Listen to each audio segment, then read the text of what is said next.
Hello, sinners and saints. It is I, Emily Sophia, aka Mighty Sophia, here to break down for you guys the latest episode of American Gods. It's kind of hard to believe that we are already on Season 1, Episode 6, A Murder of Gods. So spoiler alert before I dive into the mad thick of things, as I shall be endeavoring to bear all in this review.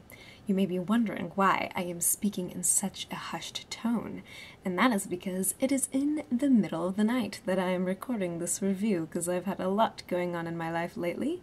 And speaking of, I am probably going to be doing a combined review of episodes 7 and 8 because I am going to be away and traveling in the next week. So just be forewarned that there might be a temporary ceasefire of content. But anyways, we're going to talk about this week's episode, which was momentous and crazy and had a lot going on. So let's get right into it. So this week we got a major focus on a god that was completely untouched in the original novel, that being, of course, Vulcan, the god of the fire and the forge. And let me just say, this friggin' show has no business being as smart and clever and timely and relevant as it is. This is probably one of my favorite episodes to date, just in terms of the humor of it was really top-notch for me personally. The drama of it was pretty crazy. We got to, well, just as soon as we met Vulcan, see him dispatched in a pretty brutal way. And I gotta say, American Gods is holding no punches or shots. And it's clear that the gods these days are ruthless gangsters in other news. So I'm going to walk you guys through all the events of the episode to the best of my ability and kind of interweave my thoughts and analyses and reactions throughout. So we begin, of course, with another Coming to America vignette. We see a group of immigrants prepare to cross the border. This is, of course, from Mexico to the United States. And there's a woman uttering a prayer in Spanish as the travelers bow their heads in reverence. And of course, crossing the river is not for the faint of body nor the faint of heart. Everyone who can go prepares to make the crossing, and it's kind of akin to the Israelites making their way across the Red Sea and into the Promised Land, as is, a story told in the biblical scriptures.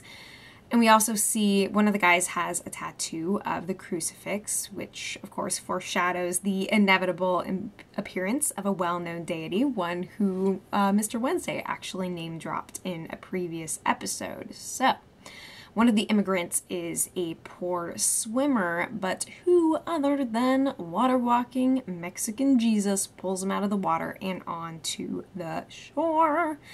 And when the guy asks what this man's name is, he says, "You already know my name," and there's this whole glow about him. So Jesus, of course, shows up just in time for a bunch of gun-toting cowboys to pull up and start indiscriminately mowing down the soaking, terrified travelers. And Jesus raises his hands, but his gesture is not met with a ceasefire.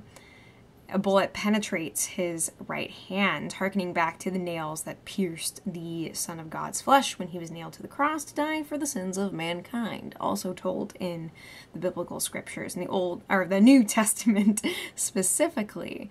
So Mexican Jesus is struck down, a crown of thorns materializing across his forehead as this tumbleweed rolls across his body. And he lays there crucified by the men who profess the name of a false and distorted Jesus, a tragic embodiment of the immigrant's shattered American dream. And it's crazy because we see Christianity in both its purest and most perverted forms, of course, as Brian Fuller says in the little behind-the-scenes feature at the end of the episode.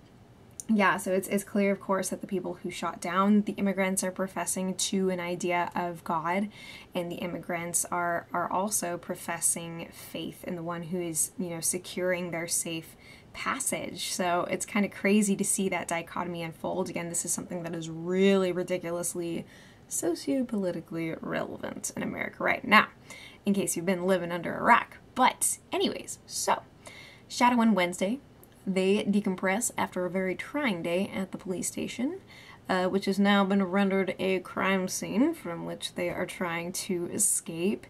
And Shadow demands to know who it is they're dealing with. God's looking for a sacrifice by any chance? And Wednesday offers the following slippery reply. Says, what's a God? Can we even prove that they exist? People believe things, which means they're real. That means we know they exist. So what came first? Gods or the people who believe in them? Another chin scratcher there. Never a straight answer from this fellow. So Shadow takes a little step back and tries yet again to uncover the basics of his exciting new life and the company it entails, particularly the who, what, why, and how of Mr. Wednesday himself. But Wednesday, the one who keeps telling Shadow about the power of belief, insists that Shadow wouldn't even believe him if he filled in those blanks. So grasping for straws, Shadow finally strikes a nerve in his enigmatic employer when he says he does believe in something. His dead wife, who he saw the very same night. Common ground at last. The two return to the motel and find the wreckage that Laura left in her wake. Wednesday doesn't really care to kick it until Shadow's dearly departed undeparts herself and drops in again, of course, as much as Shadow insists that they wait. Maybe Laura's purpose in returning was just to let Shadow go, Wednesday suggests. This is all a part of the very normal grieving process, which we know is not true. But I guess, two's company, three's a crowd, and they're in hot water. So Wednesday's well aware that Laura is back with a vengeance, but he drowns her out with the car engine and the radio as she futilely tries to pursue Betty the Cadillac. No dice there. So she then comes to discover that her ride's been towed by the now dead police. The entire force, in fact, is gone. The latter piece of news delivered to her by the seedy leprechaun, who's finally found himself in the way of luck at last. And he says, there are worse things out tonight than you, smirk, smirk, wink, wink. So the hostile Ginger and the belligerent dead wife proceed to jack a regular old toilet of a taxi as Sweeney name drops the one and only Jesus Christ, summing up the bone that he's got to pick with Laura in the form of a mathematical equation. And I gotta say, this episode, the dialogue is so rich. I have said it before, I will say it again. I'm watching this show online, so I'm constantly pausing it, just trying to process everything that I've heard. And actually, I watched this episode with closed captioning because this was a problem that I actually had with Brian Fuller's previous series, Hannibal. I'm trying to actually pick up what they're saying because it's so ridiculously good. But yeah, I love the character dynamics and just the writers are bringing their A game. It is so entertaining and hilarious and thought-provoking. But anyways, it turns out that Mr. Sweeney's got a resurrection scheme up his sleeve. And if Laura won't give him the coin of her own free will, which is pretty apparent she's not, he'll see to it that she has no need of it anymore. That's awfully resourceful and thoughtful of him. And he says, that he's trying to convince her to live and not just be biding her time with this gold coin. It's both self-serving and altruistic. If anything that Mad Sweeney does can be construed as such. And he tells her also that soup doesn't win back a husband. And I gotta say, challenge accepted. But then, in a delightfully surprising convergence of once completely autonomous narratives, Salim pulls a gun on Sweeney before he's through committing grand theft auto. In a rare stroke of luck, Sweeney's self-professed leprechaun status earns him Salim's trust. Just so happens that Salim is traveling across the country in pursuit of yet another mythical being, the djinn that got away. I gotta say, I'm so excited to have Salim in the mix. I think his comparative mellowness it really kind of alleviates the assholishness that Laura and Mad Sweeney are serving up in spades. But anyways, one fateful road trip to Kentucky, and maybe, just maybe, they'll all get what they want.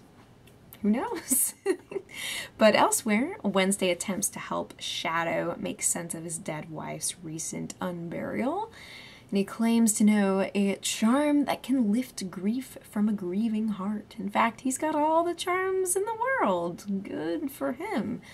And apparently enough liquid courage to help him patch up Shadow's nasty little flesh wound on the side of the road. If you guys recall, he had a little bit of a clash with a tree. Not exactly a Groot-like figure. But yeah, so the emergency surgery takes a turn for the supernatural, and Wednesday goes gloveless and lays his icy hands on Shadow's locomotive laceration, a quote, shitty little shiv. And this whole thing was so funny. I was freaking dying the entire time. So, as his patient howls in pain, Wednesday provides distraction and edification, and he says, you ever raise worms by pulling an electric current, or putting an electric current to the earth? That's what this is like. There's always been a God-shaped hole in man's head. Trees were the first to fill it. And then Wednesday tells Shadow about the nature of his injury and the one who inflicted it, which is Mr. Wood. And now it's really fascinating, too, thinking about this in the context of Vulcan, because Mr. Wood is a god that went from old and tried to transition into the camp of new, and that's something that Vulcan himself endeavored to do. So Mr. Wood was, of course, the god of the forest, and then to quote Mr. Wednesday again, he says he was a very old god who saw something very new, just like Vulcan. He saw a God-fearing society turning towards complete industrialization. So what did he do? He sacrificed his trees. He sacrificed his forest, which is fascinating to think about. And he became something else. And so I'm trying to figure out why exactly it is that Mr. Wood bestowed this this gift of the frickin' little root-like alien beast, and you know, put that in Shadow. There's a lot to explore and unpack in that, and I don't have time to do it in this review, but I think it really does warrant discussion if you guys want to talk about that below. So anyways, he draws out the alien thing and plants a kiss on Shadow's forehead. God, I love Ian McShane. I want him to do that to me. Seriously.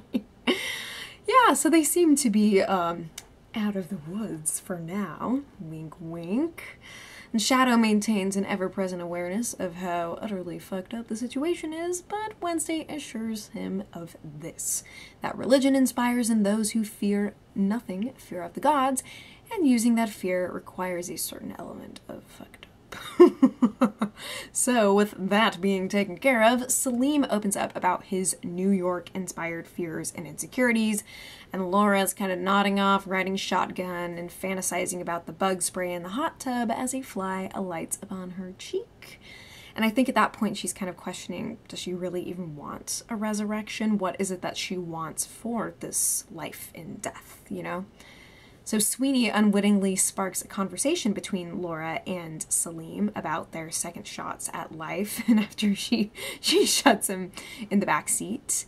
And Salim, he no longer knows who he is, as is evidenced by the fact that he's got another man's ID and all that good jazz. Hope it never gets bowled over. But yep, there he is, even without that knowledge. And Laura, of course, has a way of looking at the world that's bleak, but I think helpful for a man who's navigating a new identity.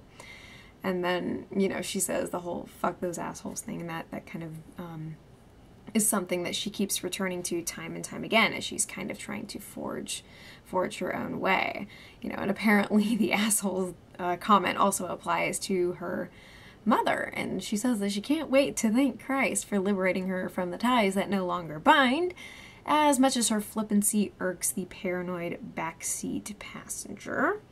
But she's quick to remind Sweeney that she is no leprechaun. His words can and will be used against him, if they're not ultimately the death of him at this point. Because, I mean, he's the one getting pissed at Salim for running his mouth, but everything he says is utter filth and garbage, and that's only further inciting Laura to wrath. But yeah, so Salim and Laura keep swapping perspectives on matters of life after death, and Laura figures that God finally gave her and the afterlife that she wanted. And Salim is actively seeking his and thanking God for instilling a new purpose in him. Laura, of course, has yet to muster that same gratitude. You know, in the words of Lady Gaga, she's a free bitch, baby. Well, Laura secretly reroutes the taxi as the leprechaun sails off to the land of Nod. Shadow and Wednesday's own journey continues to Vulcan, Virginia. So we get Come On, Get Happy playing over the dissonantly cheerful Labor Unway at Vulcan Munitions, where the world's greatest boss accidentally falls to his death and his remains are promptly fashioned into bullets. And everybody in Vulcan is dedicated to, as Mr. Wednesday says, a belief in America and their version of America. It's a town populated pretty much solely by firearm-toting, trigger-happy, quote, patriots, with a decidedly narrow and hostile version of the nation in which they reside, in which they claim to uphold and protect, no matter what that means for the country as it truly stands, no matter what that means for diversity or those who differ. They are essentially the enemy. At least that is what is implied in this town that we see here. And what Wednesday says is people will defend the warm, safe feeling their America gives them. They will defend it with bullets. And I mean, the show has had no qualms whatsoever about being very, very willing to participate in conversations and things that are happening today and matters of gun control and bigotry and all these things, confronting it head to head. And I'm sure that somebody somewhere out there is going to take issue with the way that these things are represented, but I think that American Gods being willing to clash with this stuff and bring it into the fray is so insanely important. But anyways, Wednesday and Shadow catch a dark parade unfolding on the streets in remembrance and, troublingly enough, celebration of the life that was lost at the forge. And trust me, it was no accident. Why close and rebuild when you can simply settle and keep Vulcan's annual sacrifices going? So then I Put a Spell on You, another lovely song that I adore, plays as Wednesday prepares for his long-awaited audience with Vulcan, whom he hopes to rope into their holy crusade with a bottle of Soma. And Vulcan directs the crowd to, quote, go in peace after every single march attendee fires their personal weapon skyward. And Shadow takes cover as the bullets stall out and begin their descent back to Earth, raining down as poor Betty takes a very savage beating. Poor guy. So old chums Grimnir and Vulcan embrace one another as the former makes a confident play for Vulcan's belief. And it's his all right, until Shadow emerges, at which point Vulcan's expression visibly sours. Wednesday informs his old comrade that he is needed to turn the tide of an ongoing war, though Vulcan seems to be living off the fat of the land, profiting from America's weaponized fear.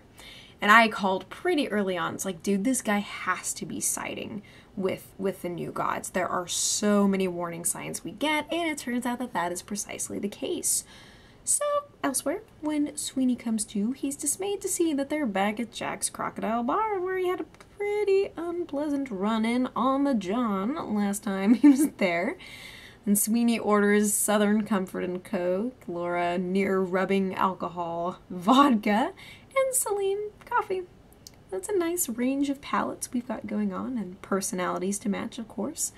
So just as Wednesday tried to get Shadow off of Laura's case and get him to focus on the task at hand, Sweeney is now trying to get Laura to wake up and smell not her own coffee, but her own decay and the demise of her not-so-sacred union with her states-away husband, who she has been single-mindedly pursuing. According to Sweeney, Shadow's thrown his lot in with the very devil himself, okay? And he says, your piece of shit husband got a new life. Why don't you? Even Salim got a new life, and he is absolutely relishing that and grabbing it by the horns. But what about that whole heartbeat thing that Laura experienced back there in the motel room? There's got to be something there. But Sweeney is not having it with Laura's love at second sight business, so to speak. Her love, in his eyes, is a seedy backdoor intrusion, an unwanted sexual encounter offering one-sided pleasure.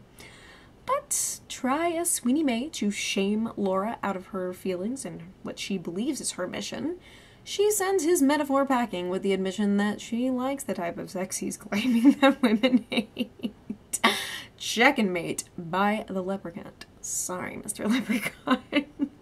Man, the show makes me say dirty words. But anyways, so Shadow finds a second noose. Not the warmest of welcomes, but the hot-blooded Vulcan is keen on showing the gentleman some extravagant hospitality.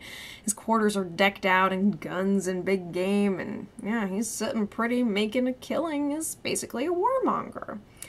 Maybe if Wednesday can't get the sacrifices he needs, he can turn himself into one, you know? But that's actually what Wednesday does to him later. He says that he's done it before, but the world has since closed itself off to Wednesday. So Shadow keeps his eye on the hanging tree. Vulcan says hanging is a terrible way to find your faith, which is one of the first indicators we get that he's on the side of new gods, if you think about it. He talks about how he's franchised his faith as those who worship him, the god of the volcano, hold a volcano in the palm of their hand and can fire it at will. Neither Wednesday nor Shadow are too keen on Vulcan's modus operandi, and honestly, his empire represents everything they despise. Think back to the new god's offer to put Wednesday's name on a precision-guided missile, okay? And so Vulcan he's affectionately stroking his gun, saying it's filled with prayers in my name. And I love the wordplay here. The power of fire is firepower. Not God, but godlike, and they believe it. It fills their spirits every time they pull the trigger. They feel my heat on their hip, and it keeps them warm at night. And then Vulcan, all but stroking one out right in front of his guests, takes an impromptu shot at his one of his mounted elk heads. Wednesday still makes his Wisconsin sales pitch, hoping that his fellow old god will spurn their competitors and see the merit in reclaiming their former glory. And Vulcan claims to be super on board with this, and is like, when do we leave? And Wednesday's like, hey, as soon as you can forge me a blade in the heat of your volcano. I need it on my hip when we stand together. And he, of course, promises a blade worthy of a god. Worthy, or capable of killing a god himself, in fact. The exchange seems to produce the desired outcome, but something's incredibly off about it all. And I knew at this point, I was like, obviously he is in league with the new gods. There is absolutely no question there. And so Wednesday then does a little guided meditation with Shadow and leads him to Laura in his mind. It's a pragmatic move, though, because he's really just trying to restore Shadow's focus to the task at hand, I think. But he can see her at her mother's house in Indiana, where she's watching her relatives, kind of a fly on the wall, if you will, and she's invisible to them, just as she could be invisible to Shadow, as Wednesday says. So we leave his mind and then return to Indiana in earnest, just in time for Laura to bid a cold middle finger farewell to her surviving flesh and blood. And now we get to the good stuff, because Vulcan, he's begrudgingly preparing Wednesday's mighty weapon, in a scene that felt very Game of Thrones-esque to me. But yeah, so this weapon, in the words of its very maker, pales in comparison to firearms when it comes to the art of bloodshed. But Wednesday is pretty quick to scorn Vulcan's turn to manufacturing. I suspect that Vulcan and Chernabog, and Mexican Jesus for that matter, would not get along very well. And I'll let you fill in the blanks as to why you think that. But yeah, oh baby, Wednesday is so on to Vulcan and his scheme. I called it. It was like, that moment was not surprising, but it was satisfying. And that's really all that I wanted out of that scenario. So the new gods are definitely on their way, and Vulcan is claiming neutrality in the whole affair. Evidently, the new gods are the tide and gravity and these things that are just so inevitable. Why fight them? I mean, if you can't beat them, join them. And Vulcan has fully assimilated into this new world order. Like I said, he is thriving in this land where people are hell-bent on making their America the America. That is something that he is getting rich on. And then we get a little bit of insight into his bitterness, as, you know, he's revealing he was the story they forgot to remember to tell. you know, kind of makes me think of Hamilton, who lives, who dies, who tells your story. But anyways, that's so unrelated, but not, you know, it's American history.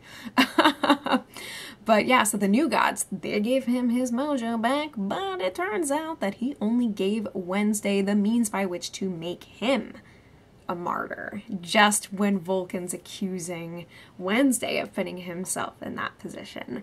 So Wednesday frickin' beheads the dude, kills him the same way that all the other people have died in his name, and then pisses a curse into his molten grave. Firepower be damned. And then we get to close off the episode with the three musketeers taking a pit stop as Selim enjoys his sunset prayer.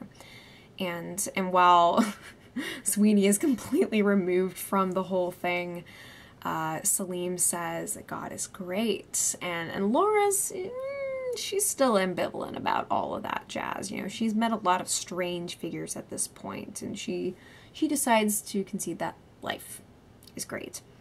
And that's why she's formed such an antagonistic relationship with Sweeney, because her life is his problem at this point, unless she does in fact get that resurrection.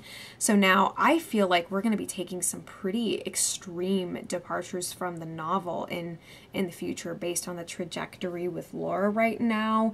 I mean, there's so much of the novel yet to cover. I'm so glad that they got a second season, but man, is this exciting and entertaining and just top tier friggin' television. I'd love to hear your guys' thoughts. There's so much that I didn't have time to get into, but please take it up in the comments below. Love you guys so much. I'm sorry I'm gonna be gone kind of for a couple weeks, but you guys take care, please. And as always, I will be back before you know it.